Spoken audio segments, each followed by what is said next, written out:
Welcome everyone. Thanks for joining me. My name is Gary Eckstein. I'm a Mailchimp Pro Partner and I'm sitting in Brisbane, Australia at the moment. So no matter where you are, hope you've had a good day, are going to have a good day, etc. Look, I'm here to help you with your Mailchimp questions. This is a free session. Feel free to use the chat if you're watching on YouTube. Feel free to use the chat to ask me a question. If you're watching on Zoom, again, just use the text option, the chat option to ask me questions. And we're here for half an hour. Feel free to come and go as you wish.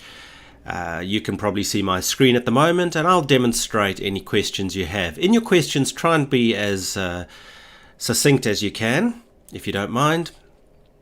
But let's get started. So I'll just see what questions we've got so far. Okay, so we've got a question from Rose. How long can I use the free Mailchimp account for? Yeah, Rose, look, you can use it forever. Mailchimp has almost always had a free account. Sorry, I'll just go to it on my screen very quickly. Mailchimp have almost always had a free account. It's excellent. It really is good. It's mostly geared towards organizations with smaller contact lists that do the basics of email marketing more than anything else. There are a few restrictions on the free account. So where I am at the moment is I went to Mailchimp.com, then to pricing. And you'll notice that you can have up to 2,000 contacts, one audience, and an audience is, it used to be called a list. It's the container that we keep our contacts in. But you can go to Mailchimp.com pricing and see what you can do and you know why you might want to go into an essentials standard plan and so on. But you can keep using it forever.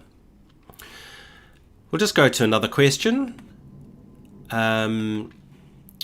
From Phil, what's the difference between tags, groups, and segments? Yeah, that's a question that's asked often, and it is an important one. What is the difference in Mailchimp between tags, groups, and segments?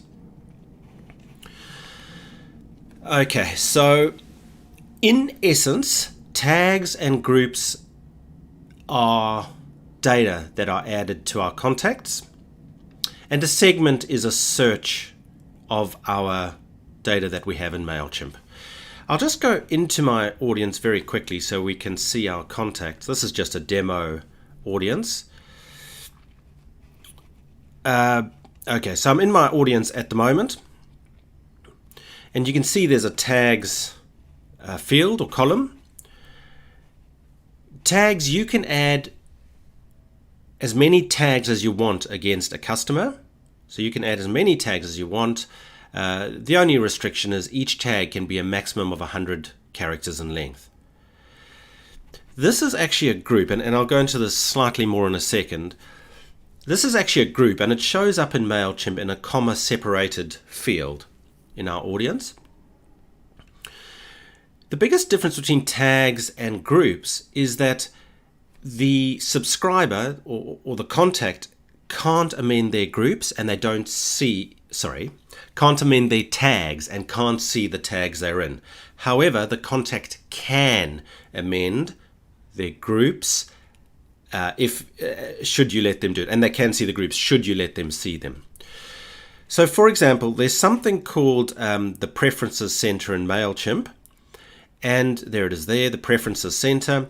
The Preferences Center relies on groups, not tags, groups. So if you want to say to people, instead of clicking unsubscribe in the email, why don't you rather update the groups to which you belong, such as you might have a group that asks how often they want to receive email marketing, for example.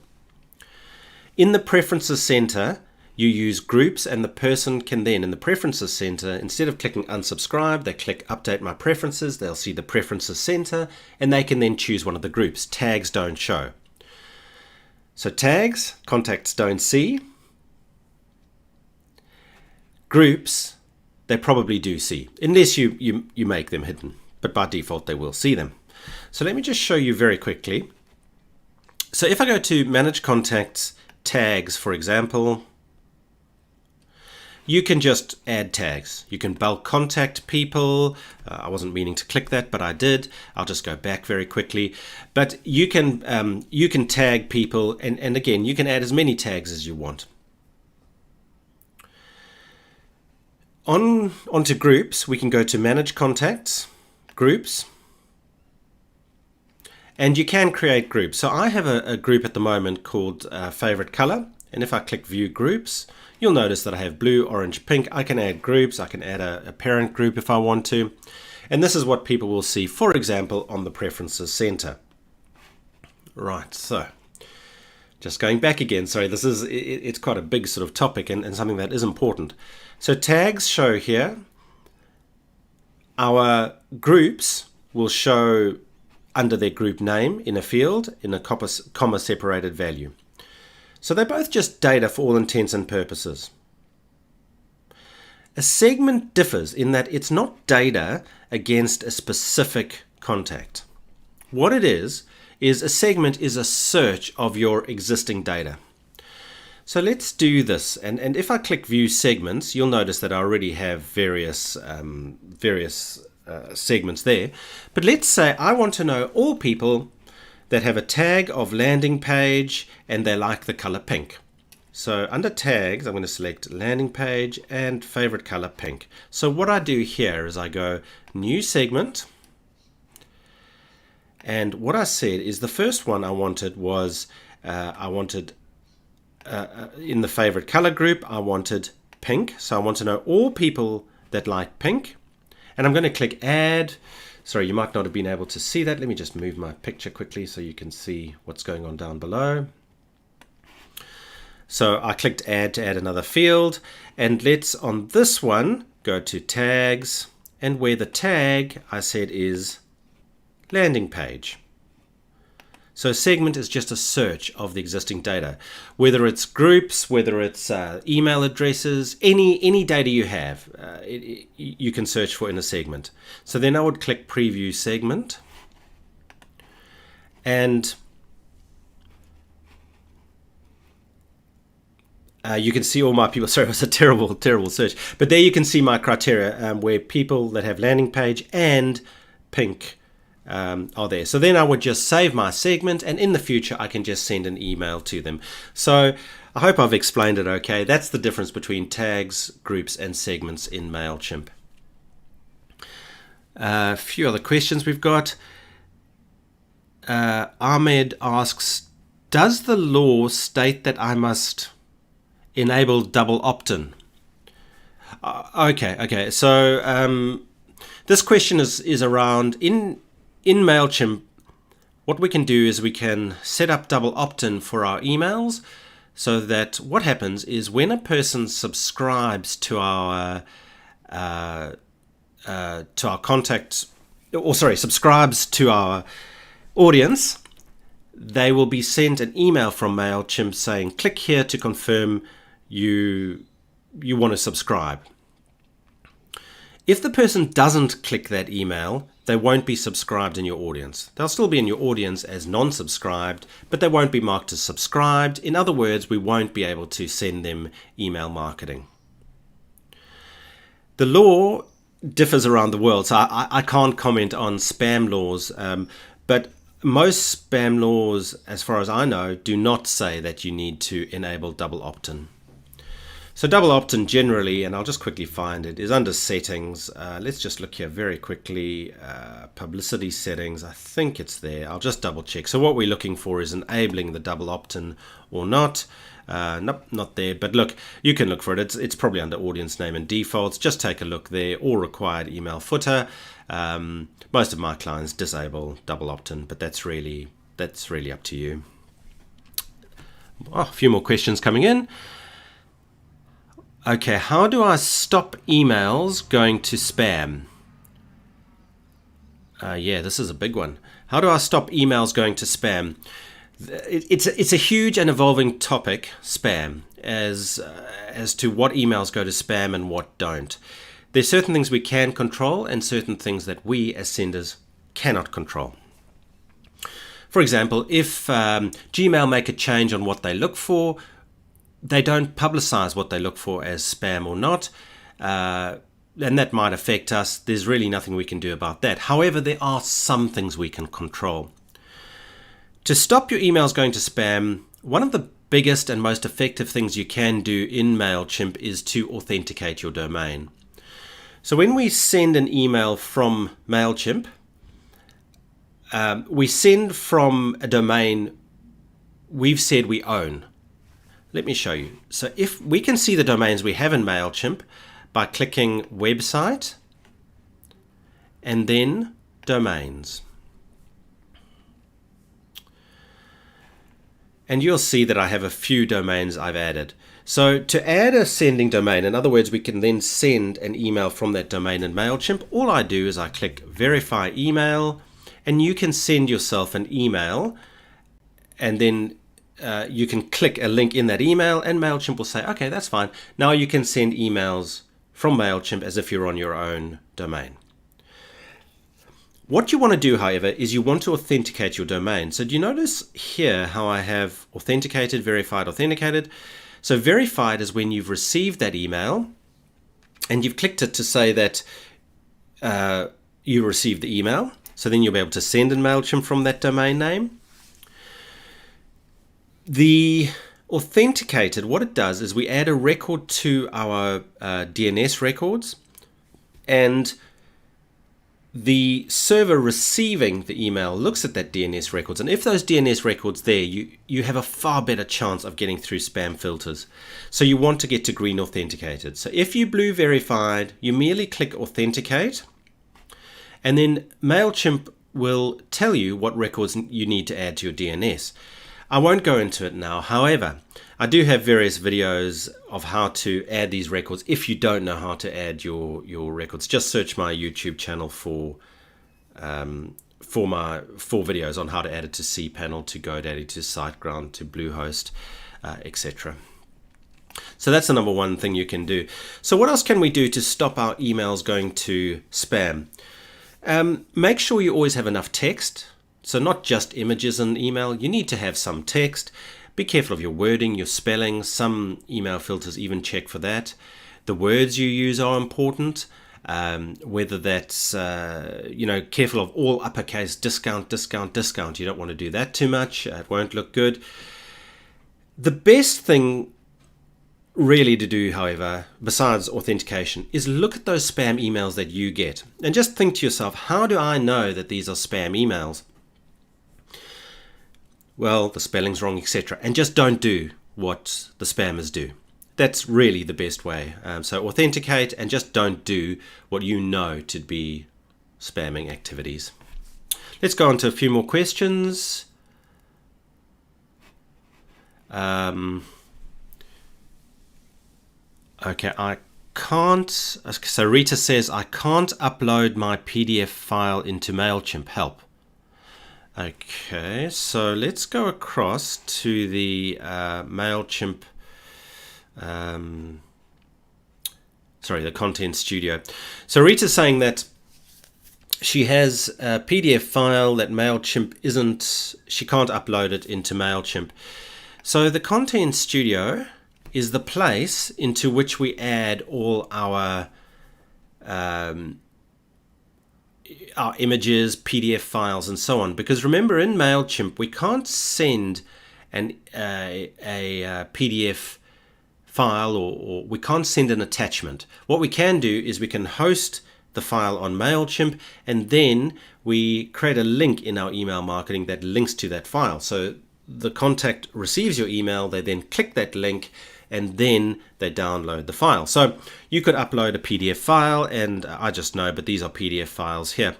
Now, Rita, the most likely reason that you can't upload your PDF file into the Content Studio is likely because it's more than 10 megabytes in size. PDF files can get quite large. The Mailchimp restriction is 10 megabytes in size. If it's over 10 megabytes, you'll get some error. I can't remember exactly what the error is, but it doesn't make too much sense, and you won't be able to upload it into Mailchimp. So you've got various options then. There are various online tools that can help you reduce the size of your PDF file. Oh, excuse me. The other thing you could do is you could actually host your PDF file on something like Dropbox or Microsoft OneDrive, something like that, and then just link from the email you're sending out. Just create a link to the shareable link in Dropbox, for example, and people can download the file that way. Let's go on to another question. I work for a charity. Is there a discount that I can get? And that's from Kim. So Kim works for a charity and she's wondering, can she get a Mailchimp discount? The simple answer is yes. Now just give me 1 second. Let's go NFP discount Mailchimp. Let's just see what we look at. You can, let me just show you where to go because it's well worth doing this. So if you're on a paid account with Mailchimp, you can come to, oh, there we go, non-profits. So non-profits, charities, and so on get a 15% discount on Mailchimp. You do need to initiate this. So come to this page, which is mailchimp.com/help/about-mailchimp discounts. Come down to the non-profit discount section. And you can fill out the contact form and Mailchimp will check if you are eligible for that discount. So well worth doing. There are other discounts as well. Mailchimp occasionally, and they were really good during much of COVID, for example, giving discounts to various businesses that distributed vaccines, for example, or small businesses and so on. There's also a discount for 3 months, a 10% off discount for 3 months if you enable second factor or two-factor authentication, so well worth doing. So there are various discounts you can get there. On to Lee. How do I connect WordPress to Mailchimp? Oh, that's well worth doing. Connecting your e-commerce... Oh, sorry, this is WordPress, not WooCommerce. Sorry, how do I connect WordPress to Mailchimp? There are various ways, Lee. The various very popular WordPress plugins that you can install. You just really need to search the WordPress plugin directory. You could, if you want to, go and grab your audience, the sign-up forms from Mailchimp. Let's just give me a second. So if we go to sign-up forms, and then, for example, to embedded forms, we click on embedded forms. You can grab some code. You can change this and grab some code and put it in your WordPress site. However, it can get sometimes a little bit difficult because we're using JavaScript. So if you're using AMP or AMP, or even WordPress sometimes doesn't allow us to inline JavaScript or to add it in the body and so on. So the best thing to do, honestly, go off and get a plugin. I happen to use Gravity Forms for mine, and that works very well. That's a paid option, but there are a lot of free options too. So Wei asks, what's the easiest way to improve email campaign click rates? Yeah, good question. So our big measures in email marketing, our big measures are open rates and click rates. We need to have an objective for all emails we send. So if you're a commercial organization, it would generally be to sell something or to make some money. Click rates mean that when a person opens our email, they're finding the content interesting, they're then clicking on something, a button or something like that. They then go, for example, to your website and hopefully you make the sale there. Let's just go into a report very quickly because Mailchimp do have a new what's called a click map, and I'll just show this very quickly while I'm thinking of it. Let's just go down to an email that was sent. There we go. We'll just view the report very quickly. And if we go to links, okay, and view, click the button called View Click Map. Well, that didn't help, did it? That's not much good, but let's just try that again. Oh, there it is there. Okay. We can see here where people clicked. So the first link, organicweb.com.au, no one clicked that. 25% were on the second one, and 75% on the button, etc., etc. Okay, so this was just an example, but that's just showing the click map and clicks. So generally, what I've found over the years is, as an extremely general guideline, you want your clicks to be about 10% of your opens. So if your open rate is 30%, for example, you would want your click rate to be 3% or higher. Some industries or organizations get higher click rates, some lower. So you want it to be roughly 10% or better, your click rate of your open rate. But how do you improve that? Well, the first thing is just looking at this email here. A button always, virtually always, gets more clicks than just a hyperlinked text. So if you're doing hyperlinked text instead of a button, move to a button, you'll get more clicks. A nice big colorful call to action works very well. I worked with a very large, very prominent university recently. We just moved a few things around on the emails. For example, moved to a button rather than text links, and clicks jumped right up immediately. Other things are, don't have too much content. You've really got a split second to get people's attention. People get turned off by too much content. Saying that, however, there are some organizations when you need, or some situations where you do need more content. But as a general rule, less is more. You kind of want this format. You want to get the person's attention. You want to give them a little bit more and then send them off somewhere. So people are looking for this button. Also, don't have too many buttons. You really want to highlight what you want people to click on, to view more of. In addition, be careful of the order the content of your email. A lot of people don't scroll, so have your most important message right up the top. So if you have more than one story, have your most important thing, your biggest money earner, whatever it might be, right at the top. So those are a few tips for improving your click rates on your email marketing. I think we've got time probably for one more or two more. Okay, so Mohammed asks, why should I integrate my Shopify store with Mailchimp? If you have an e-commerce store and it has an integration with Mailchimp, you're crazy not to do it. Many of the integrations are free. Let me go back and show you where you can find the various integrations. So if to the left-hand side of the screen, you click integrations, there are various different sections, but I'll click on e-commerce.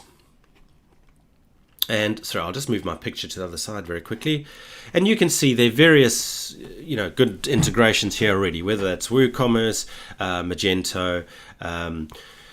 There's one for Shopify as well, which you can, that's that Shop Sync for Shopify, and they work really well.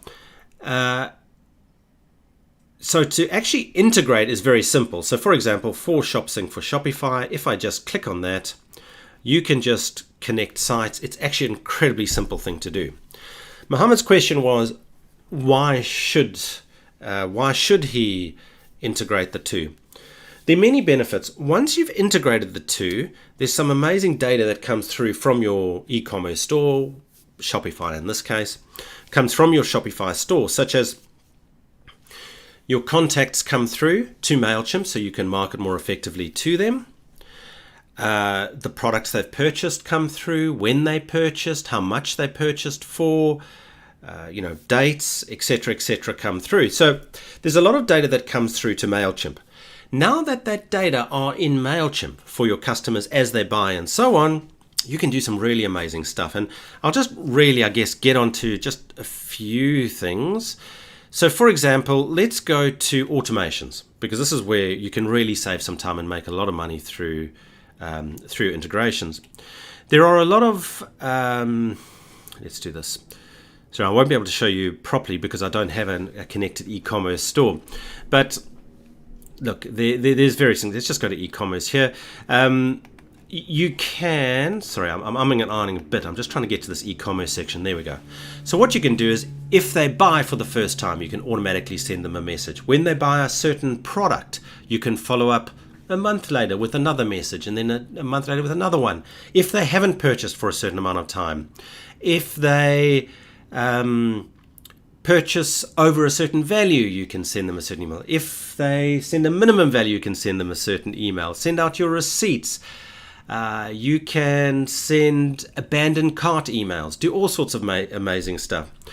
Last but not least, I'll just touch on very quickly in our normal campaigns, and I'm not sure I'll be able to see this, but just bear with me. Let's just try here. Let's just try, because what we often get as well is the ability to add product recommendations to our emails. So let me just add an audience very quickly. And we'll just see if I can show you this. I might not be able to. I'll click design email, and we'll just wait for this to load up. It won't take 1 second. Okay, let's just see. Okay, so for example, if you want to sell a certain product, you could click on product, for example, select the store you're on. I hope this works. Okay, I don't have any products.